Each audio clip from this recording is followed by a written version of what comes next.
नमस्कार साथियों, नमस्कार। स्वागत है आपका दीपक शर्मा के यूट्यूब चैनल पर। मैं हूं Deepak Sharma, motivational speaker, life coach. आज मैं जो बातें आपसे करना चाहता हूं, ये बातें आपकी ज़िंदगी बदल सकती है, आपकी ज़िंदगी में एक बहुत बड़ा बदलाव ला सकती है साथियों। इसलिए आपको मेरी इन बातों पर बहुत ध्यान देना है, बहुत ध्यान से सुनना है साथियों। होता क्या है कि जीवन में प्रत्येक व्यक्ति के साथ जीवन में कई बार ढेर सारी समस्याएं एकदम से उसके ऊपर सिर पर आ जाती है, बहुत सारी समस्याएं। और उस वक्त ऐसी स्थिति बन जाती है कि वो व्यक्ति कुछ भी नहीं सोच पाता, उसे कोई रास्ता नहीं सूझता और वो जीवन में हताश हो जाता है, निराश हो जाता है। उसे तो बस सिर्फ यही लगता है कि अब उसका क्या होगा, अब उसका क्या होगा। एक साथ इतनी सारी समस्याओं का आना और उसका डरना, उसका घबरा जाना उसके लिए बहुत घातक सिद्ध होता है। ठीक उसी प्रकार जिस प्रकार एक हिरन पानी की तलाश में जंगल में दर दर भटक रहा होता है साथियों।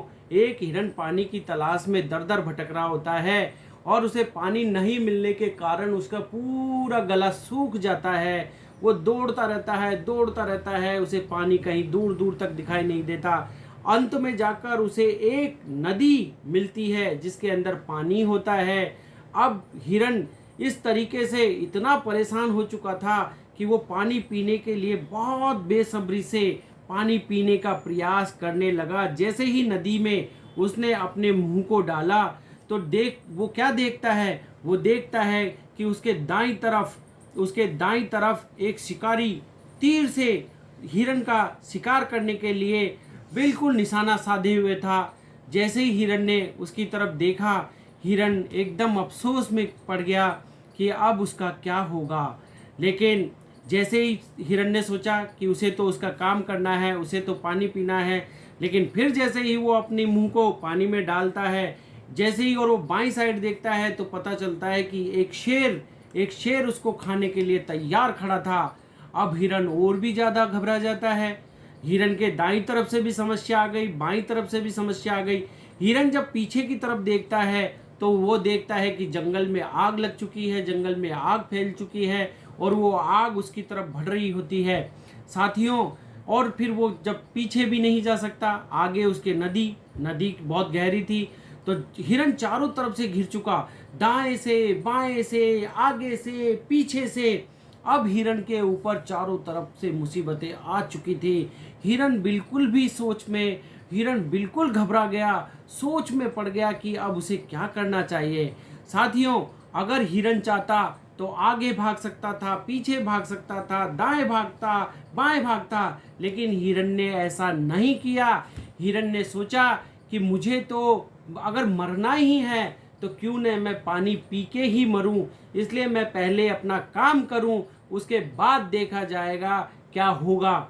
और हिरन ने अपने आप को शून्य में छोड़ दिया, अर्थात भगवान के भरोसे छोड़ दिया और हिरन पानी पीने लग गया। अब क्या होता है साथियों, हिरन जब पानी पीने लग जाता है और जैसे ही वो अपना गर्दन ऊपर करता है तो पता चलता है कि ऊपर से तेज काले बादल बरसने लगते हैं, बिजलियां गिरने लगती है। और इस कारण क्या होता है, वो तेज बारिश की बूंद जब उस शिकारी की आंख में गिरती है, पानी की कुछ बूंदे, तो शिकारी का निशाना चूक जाता है और वो हिरन को ना लग के शेर को लग जाता है। जब शेर को तीर लग जाता है साथियों, तो शेर शिकारी के पीछे भागता है। तो जब हिरन ने जैसे ही देखा कि शिकारी दाएं तरफ से भाग चुका और इधर से शेर शिकारी के पीछे भाग चुका, यानी उसकी दो चीज़ों से तो रक्षा हो गई। और पीछे जैसे ही देखा तो उसने देखा कि पूरी आग बुझ चुकी है, यानी तीसरी जो समस्या थी उसकी, वो भी खत्म हो गई। और साथियों, उसने अपनी प्यास बुझाई और पानी पिया। तो देखा साथियों, मुसीबत चाहे चारों तरफ से आ जाए, लेकिन हमें उस परिस्थिति में घबराना नहीं चाहिए। हमें अपने गोल पर ध्यान देना चाहिए। यदि मुसीबतों पर ध्यान दिया तो गोल से भटक जाओगे, और यदि गोल पर ध्यान दिया तो मुसीबतें अपने आप हट जाएगी। साथियों, अगर ऐसी किसी भी बुरी स्थिति में या किसी भी बुरी परिस्थितियों में आप फंस जाएं तो अपने गोल पर ध्यान दीजिए, अपने गोल पर फोकस कीजिए साथियों। मुसीबतें अपने आप टल जाती है। ईश्वर हमेशा मदद करता है, भगवान हमेशा मदद करता है और कई बार चारों तरफ से आने वाली मुसीबतों से हमें एकदम से उन परिस्थितियों से बाहर निकाल देता है। इसलिए हमेशा हमें सदैव अपने गोल पर, अपने फोकस पर ध्यान रखना चाहिए।